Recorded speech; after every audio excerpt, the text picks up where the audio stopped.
Modern governments owe more than $90 trillion in sovereign debt. That's a number almost impossible to comprehend. But here's the part that changes everything.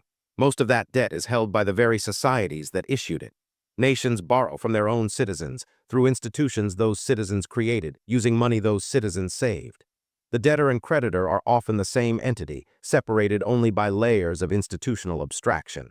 This pattern isn't new. It's been quietly replicated across centuries, from Renaissance Italy to Napoleonic Britain to modern Japan. The national debt is not simply a number on a ledger. It's a structure, an architecture built slowly through human choices about trust, risk, and obligation. The common perception treats debt as straightforward. One party borrows, another lends, eventually repayment happens. The historical reality is far more intricate.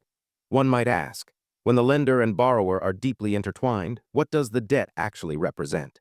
To understand how this architecture emerged, it helps to step into the mental landscape of 17th and 18th century Europe. This was an era when monarchs ruled, wars were frequent, and the machinery of modern finance was just beginning to take shape. Borrowing in this context was not viewed with the moral suspicion it sometimes carries today. It was seen as a practical tool, a means of achieving objectives without immediate sacrifice. For rulers, raising money through loans offered a crucial advantage. It avoided the political backlash that came with raising taxes. Taxation required consent, negotiation, and often conflict with powerful interests. Borrowing, by contrast, was quieter. It deferred the pain.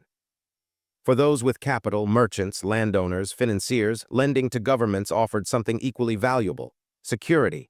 Private ventures carried risk, markets fluctuated, crops failed, businesses collapsed. But a government, particularly a stable one, represented continuity. It had the power to tax, to enforce contracts, to endure across generations. Lending to the state meant earning reliable returns backed by sovereign authority. This mutual benefit created the foundation for public debt markets. Governments issued bonds, promises to repay with interest. Investors purchased them, knowing they could sell these bonds to others if they needed liquidity. A secondary market emerged, where the value of sovereign debt fluctuated based on perceived stability and risk. The participants in these markets were almost entirely domestic. Foreign lending existed, but it was limited and carried different risks. Foreign creditors might have conflicting political interests. They might demand harsher terms.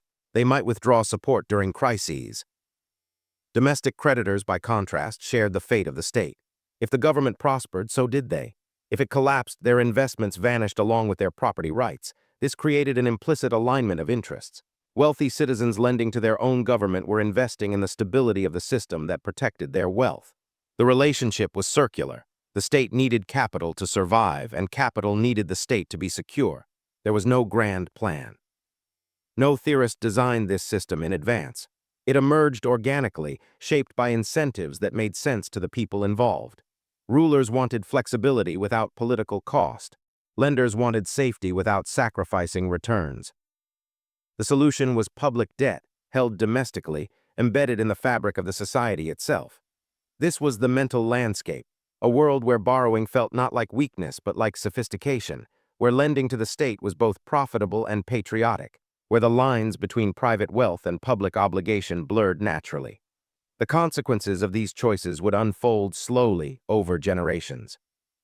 The architecture began to solidify in 1694 when the English government chartered the Bank of England. The context was urgent. King William III was at war with France and needed funds beyond what taxation could provide. Traditional borrowing from private financiers had proven inadequate. A new approach was required. A group of London merchants proposed an innovative arrangement. They would collectively lend the government £2 million at 8% interest. In exchange, they would receive a royal charter to operate as a bank, with the authority to issue notes backed by that government debt. The structure was symbiotic from inception. The bank existed because the government needed to borrow, and the government could borrow because the bank existed. Crucially, the subscribers were domestic. These were English merchants and financiers whose fortunes depended on the stability of the English state. They were not neutral third parties. Their interests were aligned with the success of the government they were lending to. If the state defaulted, they lost not only their loans, but also the political and economic system that sustained their wealth. This alignment created a stabilizing dynamic. The Bank of England became a permanent institution, continuously rolling over government debt. Rather than repaying loans fully, the government paid interest and refinanced principal by issuing new bonds. The debt became perpetual, not in the sense of never being paid, but in the sense of always existing in some form. Over the following century, this model spread across Europe. Other nations established similar institutions. France created financial structures managed by figures like John Law, though with less stability. The Netherlands developed sophisticated bond markets. The pattern remained consistent. Governments preferred domestic creditors when possible because domestic creditors had aligned incentives. By the 19th century, the scale had grown immensely. The Napoleonic Wars left Britain with national debt exceeding 200% of GDP. This was an extraordinary burden, yet who held this debt? Overwhelmingly, British citizens through government bonds called consols, purchased by landowners, merchants, and the emerging middle class. These consols were perpetual bonds, paying a fixed annual interest with no maturity date. Investors could sell them on secondary markets, but the government never had to repay the principal. This arrangement served both parties. The government gained long-term financing without the pressure of looming repayment deadlines.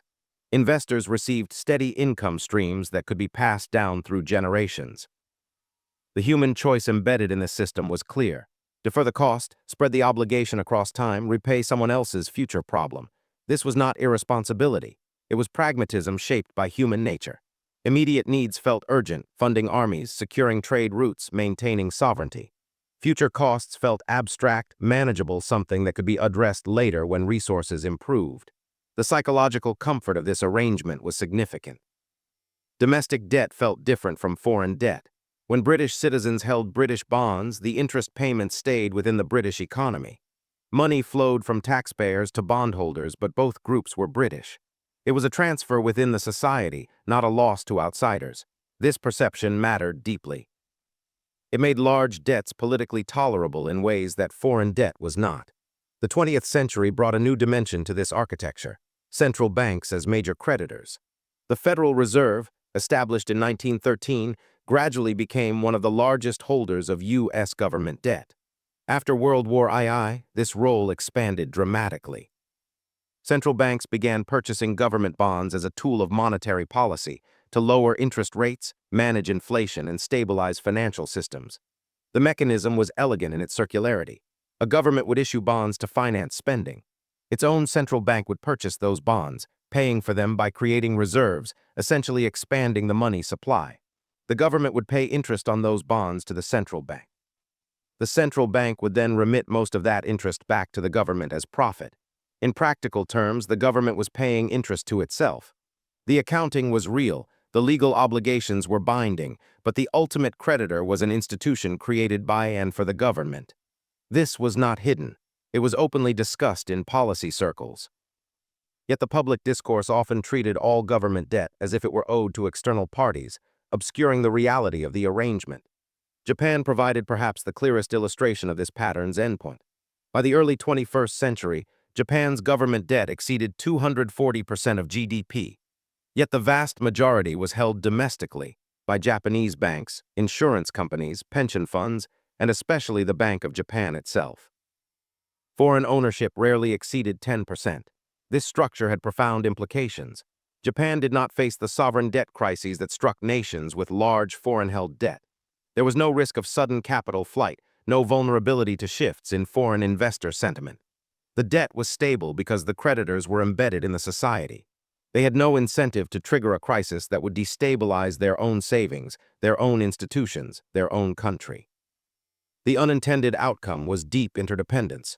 The government relied on domestic institutions to absorb its debt. Those institutions relied on government bonds as safe assets to back their obligations, pension payments, insurance claims, deposit guarantees. The central bank relied on government debt as the primary tool for conducting monetary policy. Citizens relied on all these institutions for their financial security. The architecture had become self-reinforcing. Each component needed the others to function. The debt was no longer simply an obligation to be repaid. It had become structural, woven into the financial fabric of modern societies in ways that made unwinding it almost unimaginable. This was the quiet outcome of centuries of human choices: a preference for domestic creditors, a tendency to defer costs, a reliance on institutional abstraction to make massive obligations feel manageable. Certain patterns recur across this history, suggesting something consistent about human behavior in relation to long-term obligation. The first is the preference for deferred costs. Across centuries and cultures, societies have chosen to borrow rather than impose immediate sacrifice. This is not unique to governments. It reflects a broader human tendency. Present needs feel more urgent than future consequences. Psychology is intuitive. A ruler facing invasion or rebellion cannot afford to wait years for tax revenues to accumulate. A population facing economic disruption cannot tolerate sudden austerity. Borrowing offers a way forward that preserves immediate stability while pushing the burden into an abstract future. This deferral becomes easier to justify when the lenders are domestic. If the debt is owed to foreign powers, the burden feels extractive, wealth leaving the society permanently. But if the debt is held domestically, the burden feels more like an internal transfer. The society owes money to itself. Interest payments circulate within the economy rather than draining out. This perception, whether economically accurate or not, makes large debts politically tolerable. The second pattern is the normalization of perpetual obligation. When debt exists long enough, it stops feeling like an emergency. It becomes part of the landscape, an assumed feature of how the system operates. The British consols exemplify this. Bonds issued to fund 18th-century wars remained outstanding into the 21st century, more than 200 years later. They were finally redeemed not because of urgent need, but simply to clean up outdated obligations. For generations, no one seriously expected them to be fully repaid. They had become permanent fixtures. This normalization is visible in how societies discuss debt. Early in a borrowing cycle, there is often concern, debate about limits, calls for fiscal discipline. But as decades pass and the debt persists without catastrophic consequences, the anxiety fades. The obligation becomes routine. Younger generations inherit it as a given, something that was always there, part of the natural order. A third pattern involves the role of institutional abstraction. Large debts become manageable psychologically because most people do not directly hold government bonds. Instead, the debt is mediated through institutions, pension funds, insurance companies, banks, central banks. An individual worker contributes to a pension fund. That fund purchases government bonds. The worker does not think of themselves as lending to the government. The connection is indirect, obscured by layers of institutional management. This abstraction serves a function. It allows societies to accumulate obligations that would feel intolerable if made explicit.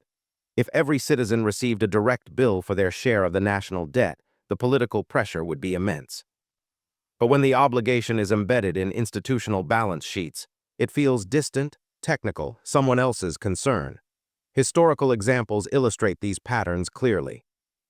Post-war France and Italy managed large domestic debts through financial repression, holding interest rates below inflation, gradually eroding the real value of the debt. This was a form of default, but a quiet one. Savers lost purchasing power slowly, almost imperceptibly. The alternative, open default or harsh austerity, would have been politically explosive. The choice was to spread the cost thinly across time and across the population, making it tolerable through dilution. Similarly, West Germany's 1953 debt restructuring involved negotiated settlements with domestic creditors who were invested in national recovery. The process was painful but manageable because the creditors shared the broader goal of rebuilding the country.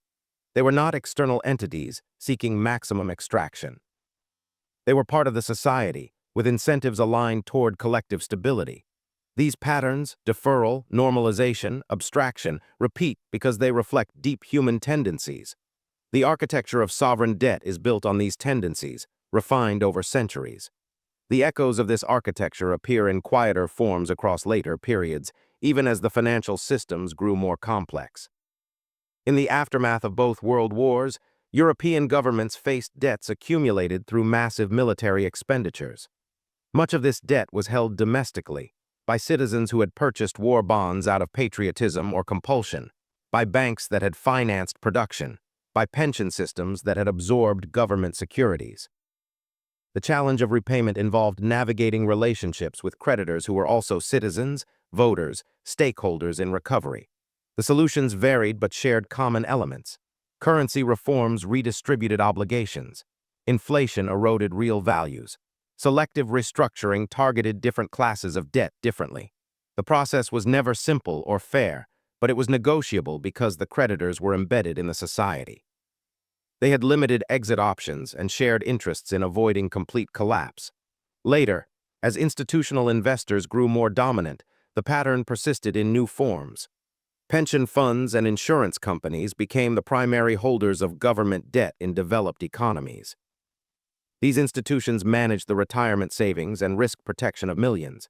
Their portfolios were filled with sovereign bonds, safe, liquid, predictable. The workers contributing to these funds were, without realizing it, lending to their governments. The governments, through interest payments, were funding future pensions and insurance claims. This was not central planning. It was the emergent outcome of individual institutions seeking safe assets and governments seeking stable financing. The loop closed naturally, creating structures where the society's savings became the government's funding source, and the government's debt became the foundation for the society's financial security. Even in emerging economies, where foreign debt often played larger roles during development phases, the preference for domestic creditors reappeared whenever conditions allowed. Countries that achieved macroeconomic stability and developed local capital markets gradually shifted toward domestic financing. The reasons were timeless: greater control, reduced vulnerability to external shocks, alignment of interests between borrower and lender.